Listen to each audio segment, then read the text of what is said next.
also thank you to the organizers for setting up this event and for inviting me. This invitation has been a real challenge for me because I don't have any, empirical research to make any, empirically substantiated claims at this point in time. But your invitation provoked me or forced me to make a research thesis to bring together different strands of thinking. So I'm referring to two different kind of research streams. So the one I call it the open region teams of Cynthia, Felix Müller, Verena Brinks. We had a couple of institution-funded projects, and as a thesis of this empirical research, we came up with the idea of open regions. And the second research project I'm referring to is on innovations in spatial planning. So this is about the emergence and diffusion of social innovations in the realm of spatial planning. And I'm referring to these two streams of research frequently in the course of the talk, and two other ideas as well. So this is what I'm planning to do. So 3 steps. First is to disentangle or unpack this notion of transformative knowledge creation. What does it mean? How do these different terms fit together? And then I would like to shift the attention to two different perspectives on this topic. So first on transformative knowledge processes, and secondly on transformative knowledge regions and how these two things are related to each other. So coming to terminology, and the discussion about knowledge in space is already has had its peak already a few years ago, and what remained, at least in my view, is that we had a conceptual shift from knowledge, knowledge as a noun, knowledge as an object, towards knowing, placing knowledge as an integral part of situated practices. And knowing, active activity, knowing is always situated in practice. This means it is very context specific. So knowledge has its time, its place, and its social context in which it has validity. And outside of this context, it becomes complicated.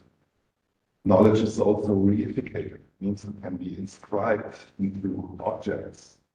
These can be protocols, this can be tools, machines, software programs, and so on and so forth.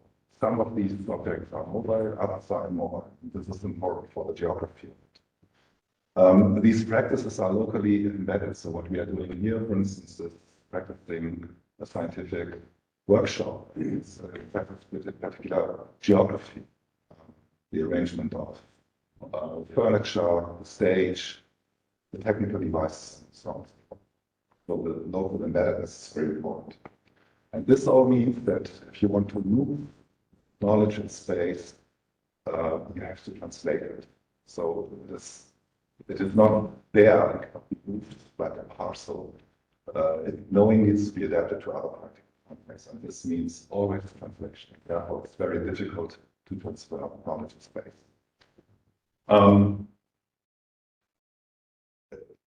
Being situated in practice also means that communities are the kind of the social medium of knowing, and knowledge is shared within communities, which means that it's a little bit paradox, because unlike other things that are shared, they are reducing, but if you share knowledge, it becomes more valuable, more meaningful.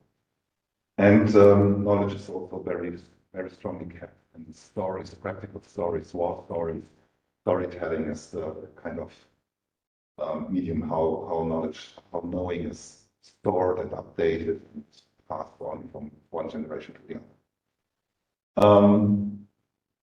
And also valuing is an important part of knowledge practices. So receiving feedback on the quality of your work, professional standards, all this is transmitted in communities. And again, here, if you want to extend the social reach of knowing, then again, it needs to be translated. So there's a kind of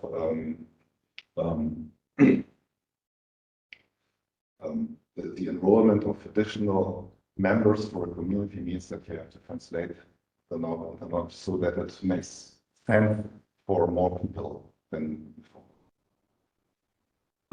Now I'm coming to the next term, knowledge creation. So what does it mean to create new knowledge? And here, two terms for the definition of creativity come into play. So novelty and value. So there's the standard definition of creativity as a novel and valuable contribution to a particular knowledge domain. And this means that you always, knowledge creation means you have to provide something novel. So there must be a qualitative difference to an alleged status quo. And this difference must be noticeable, and this is often also explicated. And this novelty can relate to products, to processes, to business models, and so on. The second part, the value, is also very crucial here. So, for instance, a creative contribution is something that you contribute to a particular domain. So the knowledge of the domain and the value of the domain is very important in order to be able to change it, right? So there are other values that are mobilized or can be mobilized. So usefulness, profitability, practicality, security, robustness, and so on and so forth. So the value of the novel can be multifaceted and very diverse. Valuation takes place both as an ongoing practice, so you receive feedback from the community on and on again. And this takes place on a daily basis, and I think we all know this as scientists quite well. But there are also moments of valuation, right? So let's say the theater premiere or a tasting session for wine.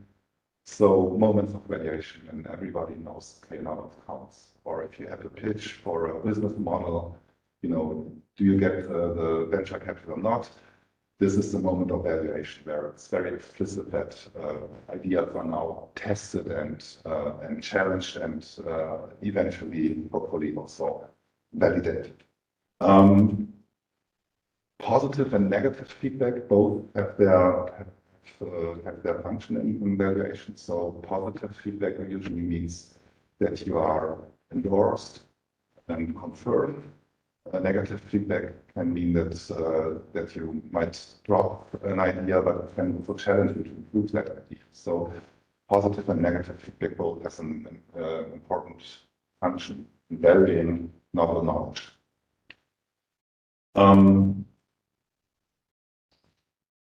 Usually communities are not really innovative, so innovativeness is not the most crucial feature of communities. It's more about passing on, sharing knowledge, passing on knowledge to neophytes, updating knowledge. But there are some communities that also do this epistemic work. That means that they use their knowledge to produce new knowledge. So scientific practices, for instance, are an example, or artistic communities are an example for epistemic work. But usually you say that novel knowledge emerges at the boundary of practice. So when two different communities interact with each other and try to bridge the boundary, then new knowledge might be created to bridge the gap, and the translation of this shared knowledge across boundaries is novel per se. And now I'm coming to transformative knowledge creation. And what I found here is an old term, epistemic communities, as introduced by Harvard political scientists. And here the knowledge creation happens at the interface between scientific expertise and political decision making. This term has been coined for international political collaboration, and here the argument was that if there are conflicts of interest in international politics, but these conflicts can be overcome by introducing scientific knowledge, which is shared across national boundaries. And so this mixed community, this hybrid community, is consisting of scientists, researchers on the one hand, and political decision makers on the other hand, can create some joint knowledge that is politically useful, but also scientifically grounded. And here, of course, the notion of value again becomes a little bit more expanded. So here, the normative dimension comes in, but also distant and conflict of interests, and maybe also strategic power games, and even populistic distortions. So it's no longer just the exchange of the best argument, but yeah, also strategic things come into this thing. So now I try to come to the processes, the transformative knowledge processes, what I mean. And here I'm referring to our InnoPlan project, which took place from 2012 to 2015. And we studied innovations in spatial planning as social innovations. So I think this comes very close to transformative knowledge, because social innovations are laden with normative values as well. So this is one of the key differences between social innovation and traditional sense of innovation. And we have these four empirical fields. I don't go too much into detail, but what I wanted to do is to tell you about the process we found out in all these four areas. And these are innovations in spatial planning at different spatial scales, different temporal frames. So some of them are very historical, others are more actual. But the patterns we found were very similar in all the four fields. So the first thing is that this process of social innovation is extending over several years, at least one decade, but more likely 2 decades. And we identified 5 different steps in the process, or phases, or stages, if you like. So the first stage we identified is a state of latency. So this is a historical time, where the innovation is not yet there, but already the feeling of deficiency and the critique of the status quo is already in place, and the desire to have something novel is already quite palpable. Also, the elements of which the innovation will consist, the elements are already in place, so they already exist, but nobody was able to bring them together in order to create this innovation. T1 is then the moment of emergence, so the first practical instantiation of this innovation. And then we identify several steps of ripeness, so to say. So the second stage would be to try to transfer this idea that was implemented for the first time successfully, to try to transform it to different contexts, and by transferring it also to learn about what is stable and what is fluid about this idea.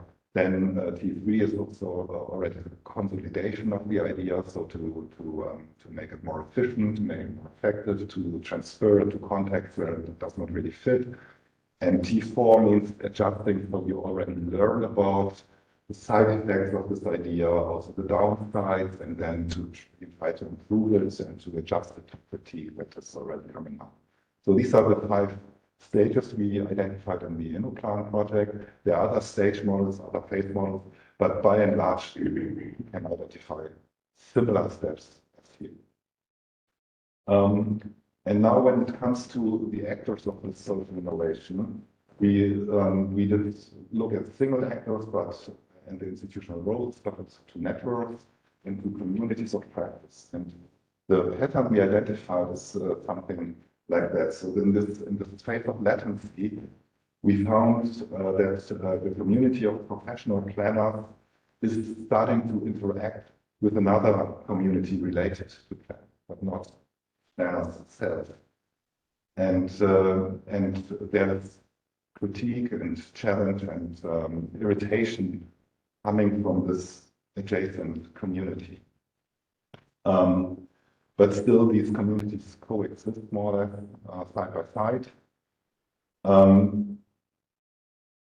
The one community challenging the practices of the others, and then we have a group of elitist pioneers, most typically also a young generation of planners, which places itself in this overlapping sphere of communities, introducing ideas from one community into the other. And this is also what creates this moment of emergence. What we found here is that intermediaries play a major role, so people who are able to translate knowledge from the one sphere into the other sphere. So for instance, here that I studied regional policies that were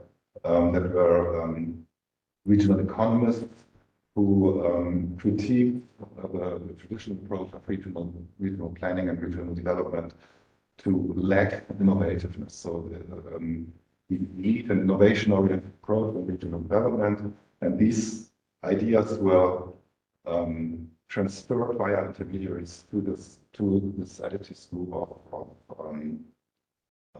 avant-garde. For the emergence of the innovation, also local allies were important. So we need to find a place where to instantiate this idea for the first time. And local allies are important here, so they need to be open to the idea on the one hand, and on the other hand, they provide local knowledge, specific knowledge that allows you to implement this innovation at a particular locality. And what was also very important is political patronage, often from a superior scale. So, for instance, can be in the national governments of someone who supports the idea and gives political backing, maybe also resources in order to help this group of intermediaries, local allies, and avant-gardists to create or to enact this idea for the first time. If we move onwards, the claim would be here that the boundary practice emerges, something that on a permanent basis bridges these two worlds. And again, intermediaries and elitists are important here, but now another group comes into play, early adopters, so other people who are interested in this question say, oh, we would like to have it in our region as well, right? And we are also very open to this idea. Our traditional approach maybe didn't work so well, so we are interested in introducing it as well. And so this idea moves again, and through this extension of the work, boundary practice emerges. And the last phase, we would say that the boundary practice becomes a new community for itself. Let's even on this term of a community of acquirers.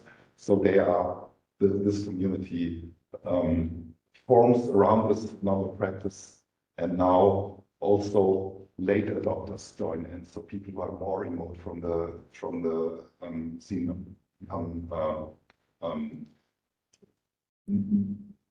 know this innovation and try to implement it in their region system.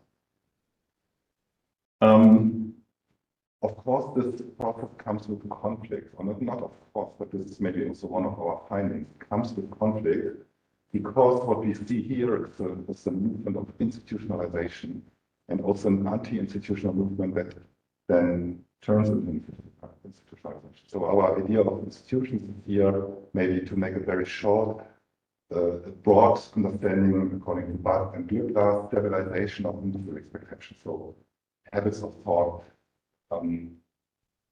related to rules, but not the same as rules. And what we found here, I move through it a little bit quicker here, is that at the very beginning, there's the discomfort with existing institutions. So something is challenged, the habits of thought are no longer beliefs, and people are challenging it. And here we have a conflict between the establishment and the additives. Then when the innovation comes for the first time, you have kind of proto and anti-institution. So you try to create a new reality. You try to follow other rules, other habits of thought. And again, the conflict is establishment versus additives. So the one who are skeptical and who are defending the status quo, and the other say, no, we have to challenge it, we have to create another reality. When it comes to formatation, the conflict shifts a little bit. So now it is a lot about soft institutions. So what is the core terminology? What is our shared understanding?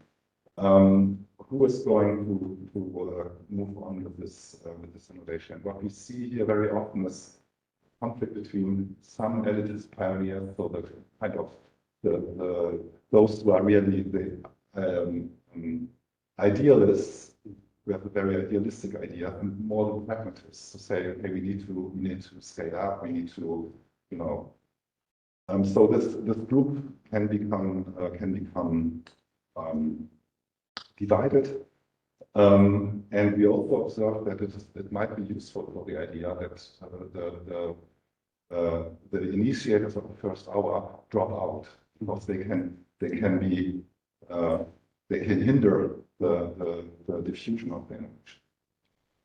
Later on, it becomes also the hard institutions come into focus. Now it's about laws, programs, funding programs, teaching curricula. So this is really another type of institutional work.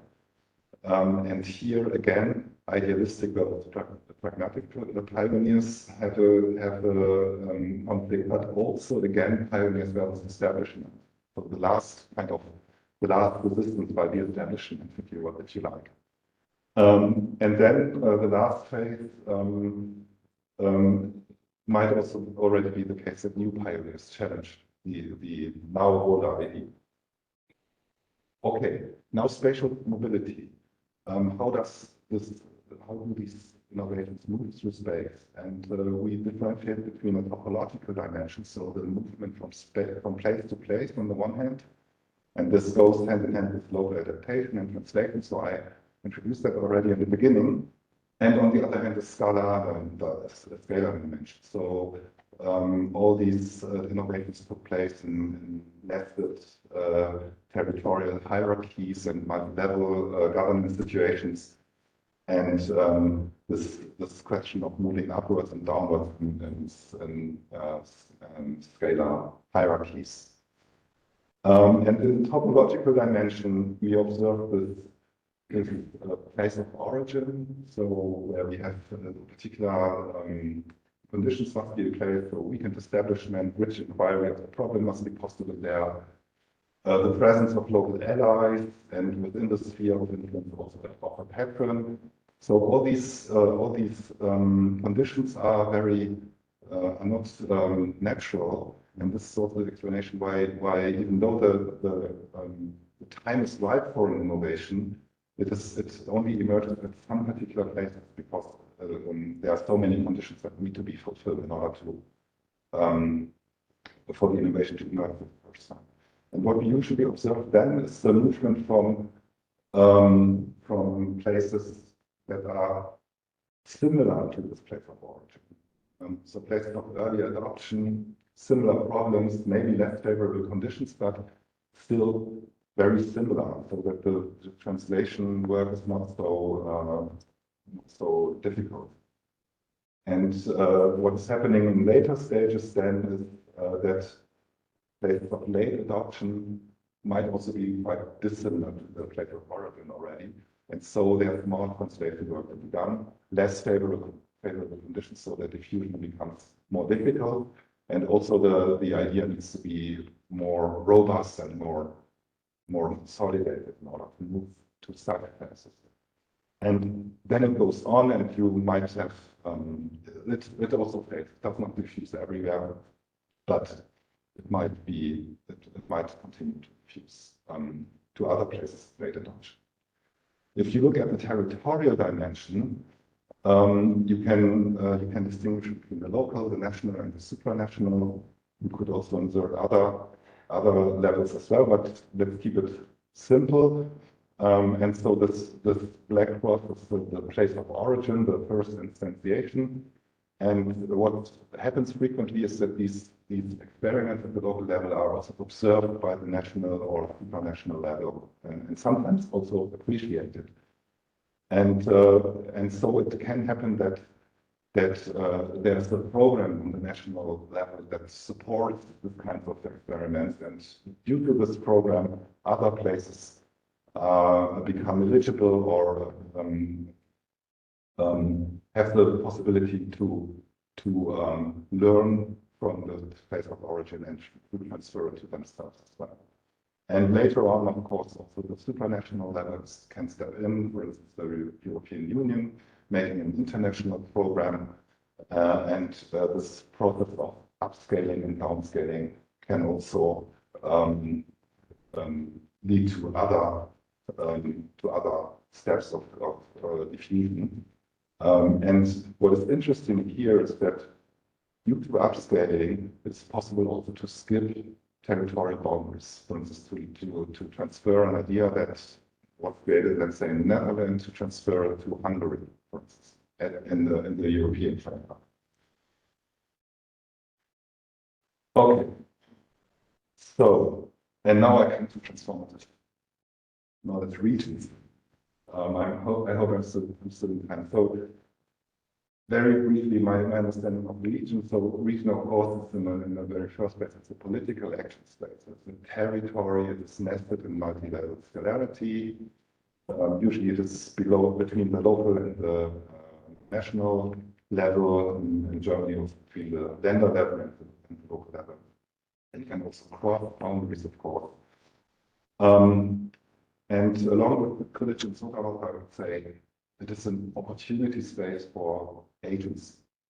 And it draws on institutional and cultural resources that are very specific, and also material and physical conditions that are also very specific from region to region. Path dependency plays a major role, so I wouldn't say that all regional development is path dependent, but the path dependency is also a very important feature for regional development.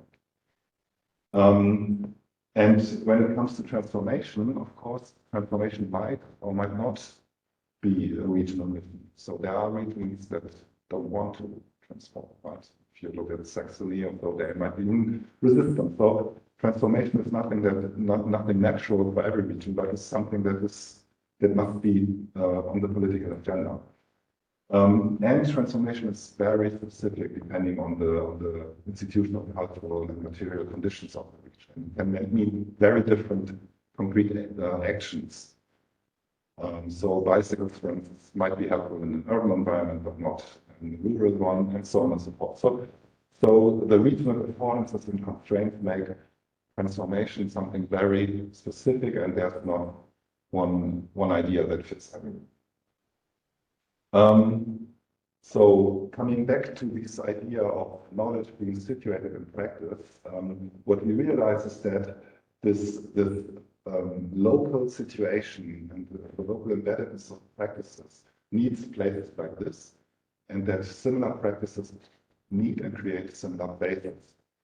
So what we can observe here, if you look very broadly, and says that these constellations of practice are reiterated in several places. So James Falconbridge has a study on global architects, and he did empirical work on global architecture studios, and what he realized was that these studios are similar to each other, independent if they are located in Shanghai or Frankfurt or London or what have you. And these constellations of practice also allow practitioners to create between, let's say, different architecture studios, because the constellations of practices are very similar, and so you can exchange knowledge in a meaningful way, even across distance. And therefore, you have these networks of practices, of shared practices, translocation practices. And then the region comes into play. So the region as a political action field. And what we realize here is that each region has a specific ecology of knowledge. So there might be, for instance, shared networks of practice that are within the region, but the region might also participate in networks of practices that are translocal and transregional. And this comes with benefits and challenges.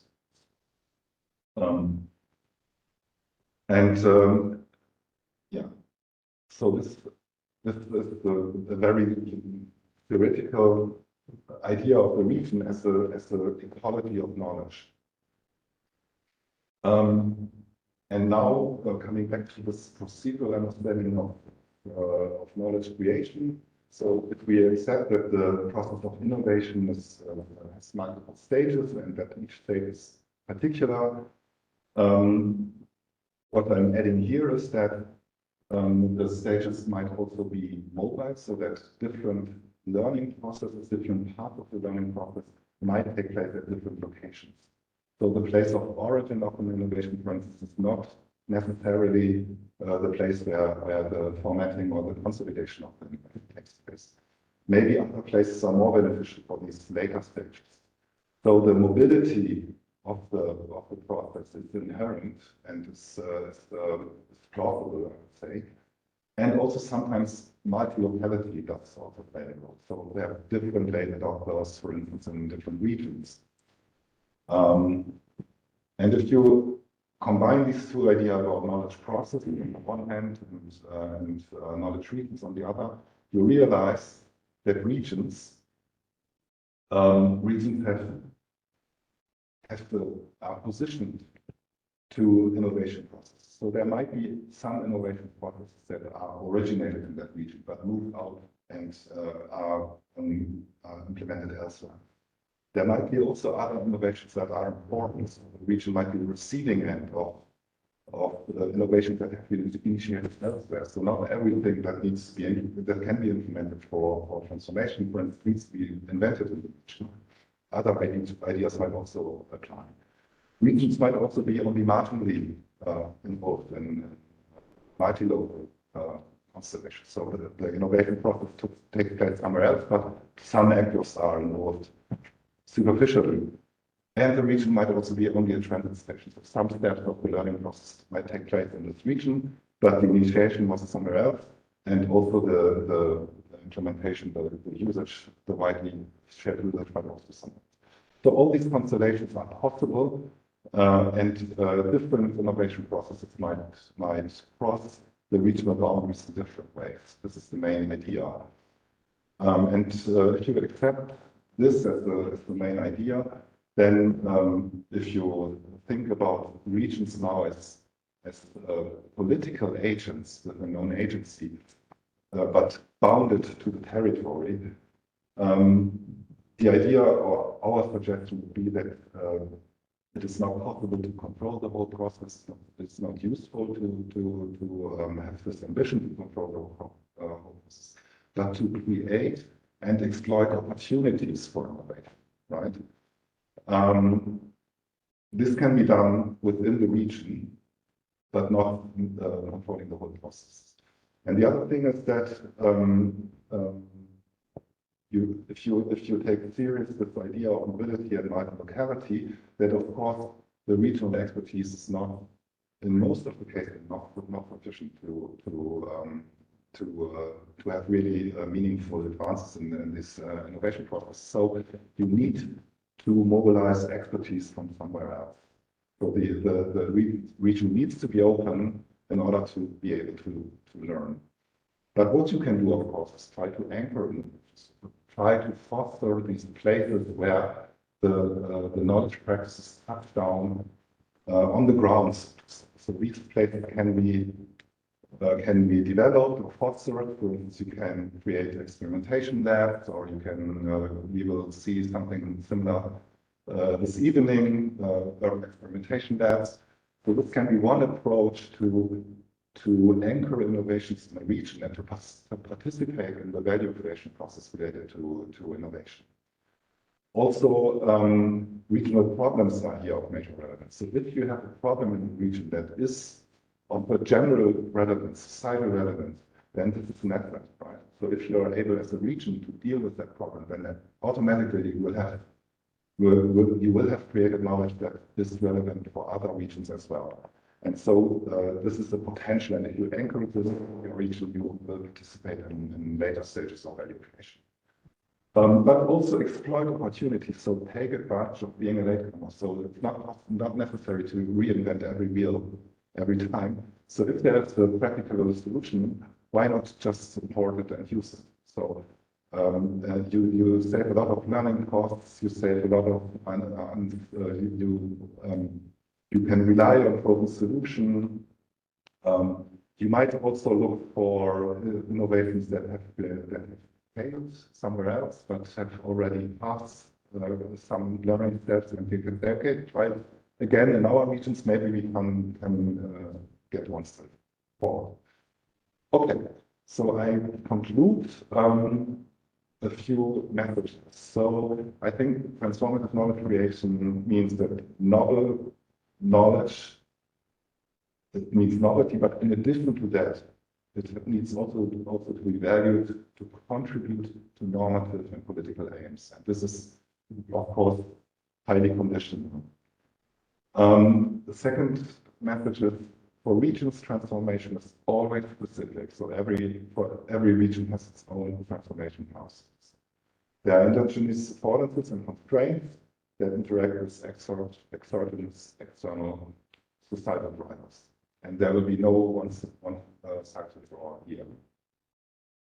You can view to the regional from two perspectives. So I've introduced this perspective. So these are the transformative agents who try to advance transformative innovation. But you can also view it from the perspective of the territorial bounded actors, so those who act on behalf of the region. And here we will say that this open region idea might be helpful. Transformative knowledge creation encompasses all the phases of an innovation journey. So the latency phase, but until the adjustment phase. And what is important here is that all these phases, each individual step is equally important. So it doesn't matter if you fail in the last step, you still fail.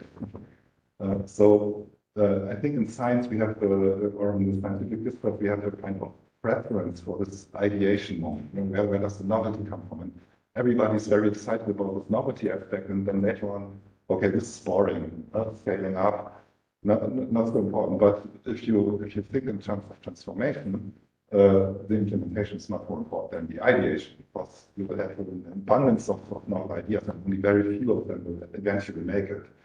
So the consolidation is as important as the ideation. And what we also learned from the Plan project is consolidation takes place through mobility. So this is nothing that happens sequentially. So first we have the innovation, the idea, and then the idea diffuses through space. But rather on the contrary, the process of consolidation and the mobility of the idea are two sides of the same level.